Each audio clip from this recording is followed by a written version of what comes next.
A very, very good afternoon, ladies and gentlemen. Welcome back to another interesting session of GETI Talk. My name is Shilpi. I'm the Relationship Manager with the Global Education and Training Institute. Well, before I introduce my guest, let me introduce a little bit about my organization. The Global Education and Training Institute is known for teachers training, for online teachers training with the trainers from all across the world. And it is for in-service and pre-service teachers. And this GETI Talk, the official FB platform for GETI Talk, is now a year old. With it has held more than 950 talks till now. And the guest today is one of our very special guests who has been along with us since the day we started this GETI Talk, and her name is Mrs. Poonam Kamdar. She is a counseling, a psychologist, a freelancer in Delhi. She has been into this field for more than 25 years, and she's counseling teachers, students, and parents especially. She's also trained adolescents, in the adolescents development program. She is a member of what we need in today's time, the Laughter Club. Also, thank you for joining us, Ms. Kamdar, and thank you for joining in the Disruptive Education Movement. So today what she's going to talk about is the counseling skills in teachers. So it's over to you, ma'am. Thank you so much, Shilpi, for such a nice, wonderful introduction. And I'm very happy that I'm a part of the GETI under the banner of #Disruptive Education Movement. Yes, the topic today is the skills that are required by the teachers to be, the counseling skills that are required by the teachers. Nowadays, if I see why nowadays, even in the past memorial time, if we see, the teachers have been doing quite a bit of phenomenal job. And if we consider today's scenario, definitely the pandemic has affected. The teachers are also affected, but still they're giving their very best, going beyond the limits. And the need of the time, especially at this time, is to reach to every child and polish their own counseling skills so that they can do justice with each and every child, maybe who's affected emotionally or academically as well.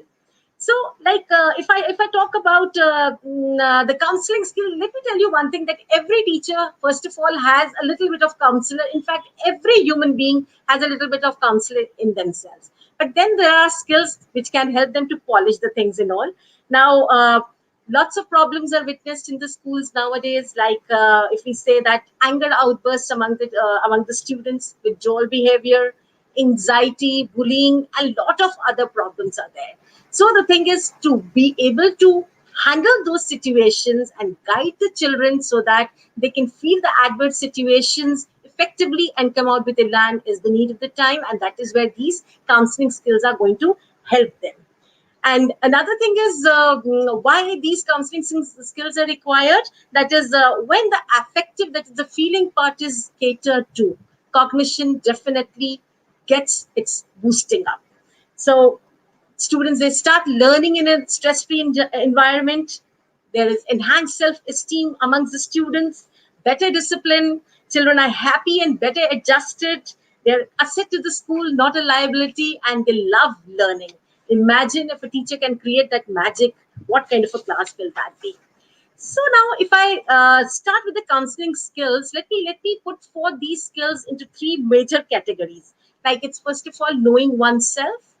Second part will be relating to others, and third will be understanding others. I will not take up all these things in a sequence. So first of all, if I talk about knowing yourself, here again, it is going to have certain parts. First of all will be self-awareness. Now, what is self-awareness? It is the ability to look within yourself and identify your own positives and your own limitations, so that while you are acting as a counselor to a teacher, to a student, or when you are in the process of counseling, in that case, your whims and fancies do not affect, and you can guide the child in an effective manner by taking care of your own limitations.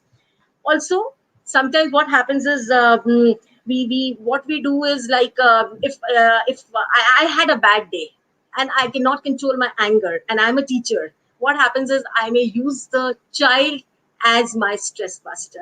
Remember that they're not the trash bin. You have to be very, very careful about your own knowing yourself, so that you create a magic rather than making a hell out of the life of the child. Secondly, in case of this thing, you have to be very careful about not to be critical, to have self-control, and to like others and give spread happiness amongst the students. You know why? Because these are the things which is going to motivate the child to come to you whenever there is a problem.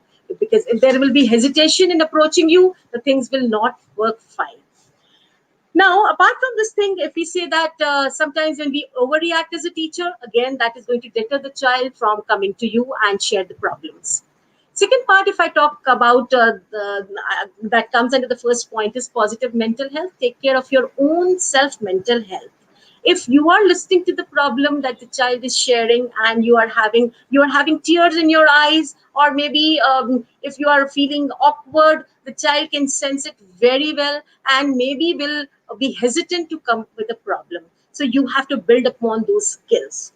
Critical thinking, that is evaluating, understanding, analyzing the situation perfectly so that you can give the best to the child, is again the need of the time as far as part of the counseling is concerned. Now, second major point, that is understanding others. That is again very important. And how one can acquire the skills and what type of skills are required. First of all, is sensitivity, and understanding that the child is having a problem. Seeing that, you have to really look in for those verbal and non-verbal clues. If the child is not coming to you, looking withdrawn or looking here and there, or maybe lost somewhere, you have to really pick up those clues and guide the child accordingly. Then seeing or analyzing or doing a SWOT analysis. By SWOT, I mean to say is the strengths, the weaknesses, the opportunities and threats that the child is facing. Because once you are able to do that, you get a holistic picture about the child and then you can accordingly counsel him. And remember, this counseling need not be a very formal thing. It can be done in a very informal way as well. Sensitivity to understand all these things is a must if you want to be a great counselor as a teacher. Then empathy, it's not sympathy, neither is it apathy, which is an attitude of indifference. It is like you are trying to understand what the child is going through, understanding his feelings and endorsing it by saying, oh, yes, I understand. Oh, yes, Wacha, if this is what happened, you must be feeling very tired or you must be feeling very much lost. Focusing on on the affective part rather than the cognition is required at this time. Next will be open-mindedness. A teacher as a counselor has to be open-minded. Means like there should be no preconceived notions as such. Like your own whims and fancies, your own belief systems, whatever you have been thinking earlier, your value system should not interfere at all with while you're counseling the child. And when you are not working on a preconceived notion basis, in that case you will have an open conversation, communication, where the student can approach you freely and he knows that yes, this ma'am is approachable and she doesn't speak me from her past experiences. She is ready, I can open up in front of her. Objectivity is another very important skill, if I say. Objectivity without getting biased at all and not getting carried away by what is happening to the child at that present moment. Then the major third part is relating to others, which is again a very, very important component. It comprises of genuineness. If I am genuine in my thoughts, if the child can sense it, remember always that children are very sensitive. They can understand, they can gauge your emotions very well. So if you're genuine in approach, the child will take you as that, yes, I can trust this teacher. I can share whatever is going on in my mind with her without any feeling hesitated. So you have to be really responsible and reliable, not sharing the personal issues of the child in the staff room just like that or over a cup of tea. Please be very cautious about it, because in a roundabout manner the words will come back to the child and he will understand that this ma'am has already shared with the other members and he will not come to you again. So building trust is a very important component over here. Then yes, listening, and that too active listening on part of the teachers. When I'm doing my correction work in the staff room, or maybe when I'm sipping my coffee and listening to to what my student is sharing with me, I think child will know that ma'am is not very much interested. She's just listening for the sake of it. Or maybe I'm busy with the correction and I'm saying, okay, you speak. I'm doing my work, but I'm listening to you. You have to give 100% attention if you want them to come out with their innate feelings, inner feelings, which are troubling them at this, not only just at the surface level, but deep inside. So you have to be directional, but at the same time, your intention should be very much clear and evident to the child. So one more thing is here, when counseling is taken, you can do it informally in the classroom also. Let's say there is a child who's again and again troubling or creating nuisance in the class. How you can counsel within the classroom itself? He's passing funny comments and all. Instead of passing on a very harsh remark, like saying, "Why are you acting like a joker?" Rather than saying like this, if you can rephrase the sentence and say, oh, yeah, you want to say something. This is a funny way of speaking, but then can we have it towards the end of the class? We'll give you 2 minutes to share all your things. Till then, let's continue with the lesson. That is going to work like miracle. That's going to work like, and the child will not feel demeaned, but at the same time will get the message. That is a skill that we as teachers need to really acquire and go. And it's not difficult at all.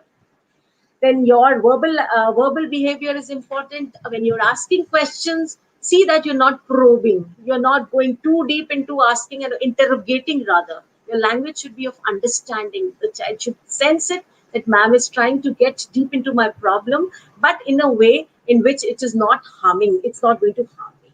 Give them the personal space. Do not be in a hush hush tone or rush through the things and all. Give them time, because all children are not similar, and especially when they're facing some sort of emotional turmoil within themselves. They need some time to share their views. They need to gather courage and see, and they evaluate whether my teacher is going to accept it or not. Positive regard, that is making them feeling comfortable and respecting whatever feelings they have, or whatever the worst of worst they are going to share. I mean, that is again a skill that we have to acquire as teachers. And believe me, take this is a very important skill, because if you are going to respect the child as an individual human being, he will feel important and will come back to you with his problems later on as well.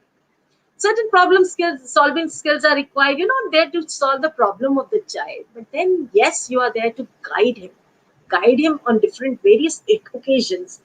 You can always tell them that this is the way to approach it without actually being too directional about it.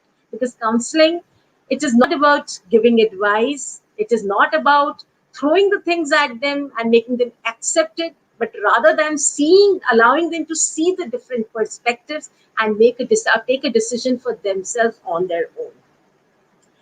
Communication skills are very, very important here. The communication skills, I've already talked about a bit about the verbal communication that we say.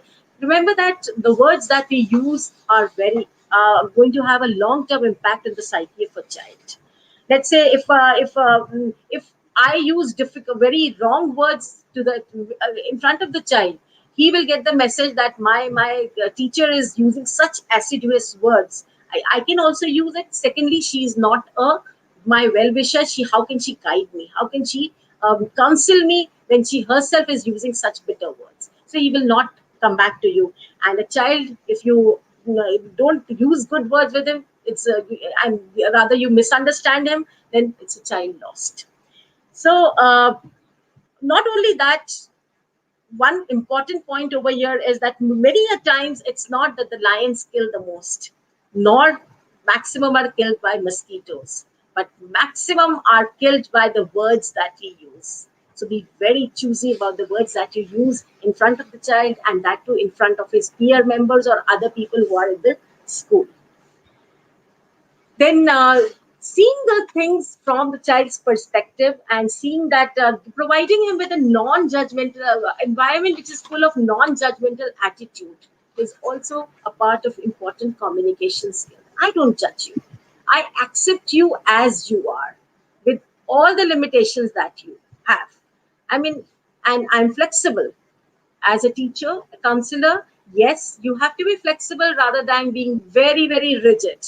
You have to show different ways, or you have to rather work upon different styles so that you can reach to the child and he or she can share the problems very well. You have to keep the background of the child in mind as well. Here I'll talk about multicultural competencies as well, because nowadays the schools, some schools are global schools, and otherwise also we have a mix and match of students in our in our classrooms from different socioeconomic backgrounds or races or ethnicity, religion, or political beliefs. Acceptance is very important, and acceptance has to come from firstly from our side. If I accept it, then definitely it will be floated in front of my classroom, and my children are going to accept that. So you have to accept that, yes, I respect all the individual differences, and while interacting with my kids, your bias can do much harm than anything else then to them. And yes, social distancing, yes, it is definitely there if I talk about the present moments, but emotional distancing, no, not at all. Please be available to the children over the WhatsApp groups or otherwise different ways that the schools have put forth in front of you. Please be connected with all of them so that they can share the problems, they can share the whatever the turmoils that they are going through. We have to be more connecting rather than correcting. Rather than saying that, oh, you don't do this, you don't do this, I have to be connected and, okay, why you couldn't do this? I know you can do it, but why? Go in for the whys of the things. Give them the opportunities so that their self-esteem is enhanced. Because the moment you enhance this self-esteem and confidence, I think you can see the remarkable improvement in the academic also. And yes, we are here to create happy children rather than robots who are very intelligent, but they do not have that empathy. They're not emotionally stable. So we have to be very careful about all those things. When we build on the self confidence, we are building on strong memories that they are going to cherish always. You know, someone has very rightly said that the teacher takes a hand, opens a mind, and touches a heart. With when you acquire the counseling skills, yes, you're definitely touching the heart of the student, and it's not the handful of students. Every child in the classroom is our responsibility. Why they are not doing well, even if they're academically very good, maybe they are not emotionally so strong, they may be having certain limitations, anger outbursts are there, or they're not able to face the adverse situations very well, they have anxiety, they're prone to anxiety or something like that. You have to identify. It is very well said that teachers, they do not have just two eyes. In fact, they have four eyes too at the back as well. So be aware of the child, be aware of the classroom situations and scenario, and see what best you can contribute, in what best manner you can contribute. Let ourselves with emotional cushions for them. And yes, as far as the communication part is concerned, Xerox your $1 million smile. Enter your classroom, try to make it an electrifying situation for them. So where the students, they know that, yes, my teacher is there, it's going to be a lovely and a lively class. How teachers, they try to connect. This I would like to share as an example. Zero periods are there in some of the classes, or in some of the schools, the beginning of the day or towards the end, or maybe sometimes, yes, in fact, they are there. The substitute periods are there, where we feel, oh, I've been given a substitution. Rather than that, look forward to them, to connect with your children. Ask that, I want to get back to my classroom, ma'am, please give a substitution in that class. This is the time when you can utilize very well to reach to the child, to talk to them, engage them in conversations on different topics, general topics apart from academics. Let everyone participate, or even if some of them are not participating, what you can do is you can identify them. That means they need some sort of communication, and how you can engage them, you can plan it for the next class. It's not difficult. Where there is a will, there is always a way. And not only that, if teachers, they do not just help, they effective teachers, they help effectively. That thing should be our motto, that thing should be our should be imbibed by us, and that thing should drive us to take us to our classroom, so that we create children or an environment for them which is very good for them, and where they develop, they nurture very well. I'll give you an example over here. that there was a shy child. How the teacher tried to engage him in such a way so that he could overcome his shyness. She asked him to draw. He was very good at doodling, and he said that outside the whiteboard, that the board that we have, the display board outside our classroom, you are going to draw something over there. You're going to doodle it in your free period.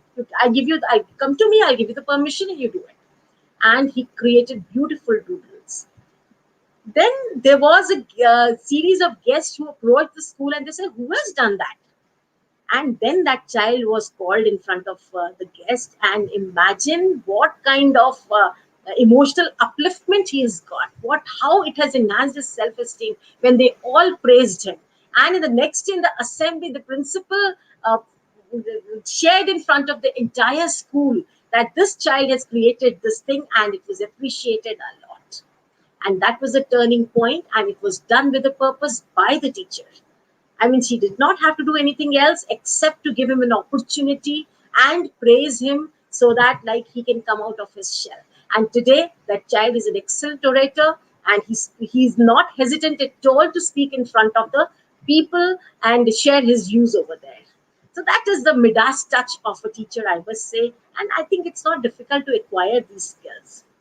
Apart from this thing, nowadays, as we have witnessed that we have some children who are special need children, or sometimes it is ADHD, or anything, some sort of emotional disturbances are there. So what teachers they can do over here is just take, again, another live example, how they can boost this, but after observing and after understanding how they can act as a counselor over here. They have a need to move around. So after maybe 15-20 minutes, she can create an opportunity for them. Maybe ask them to distribute the notebooks, or take a rand and give something or keep something in the staff room and then come back. That way they will feel important, and the need of roaming around will also be satisfied. So this can be done very well. It is not at all difficult. There is another example where a child was going to the medical room every day, and there was the everyone was worried, and every day the parent used to come, and they were also irritated, rather, I must say. The medical in charge said, "Oh, you have come today again." Now the teacher took the case in his hand. He tried to understand why is he doing that. She came to know that after talking to the parents, that he's watching television till 2 a.m. in the morning, and in the school probably he's feeling sleepy. The teacher observed, and then she found, and then she actually took her this thing and understood that yes, he's feeling sleepy and want to get back home and take rest, and this is one of the ways of doing that. She counseled the child, asked, requested the parents, roped in the parents in the entire process, because it was related to home. And then they managed with the things. They tried to put an end to the television watching habit, and there was a result, a remarkable result in this thing. So see how simply teachers have tried to give their best after evaluating the situation and taking the prominent role of a counselor, which is already inbuilt in themselves by default. So I think our teaching can take a wonderful shape once we try to reach to each and every child, try to get connected with them. And my words for each and every teacher: see, it's a very noble profession, it's a lovely profession. You are shaping the minds of so many children, young children and adolescents also, which this opportunity does not come handy to everyone. Make every moment of yours be an electrifying situation where students, they want your company, they want to seek your company and enjoy every moment. And later on, when they leave the portal of the school, they can say, yes, that ma'am has changed my life. This ma'am was one of the wonderful teachers. I wish every teacher could be like this. Thank you so much.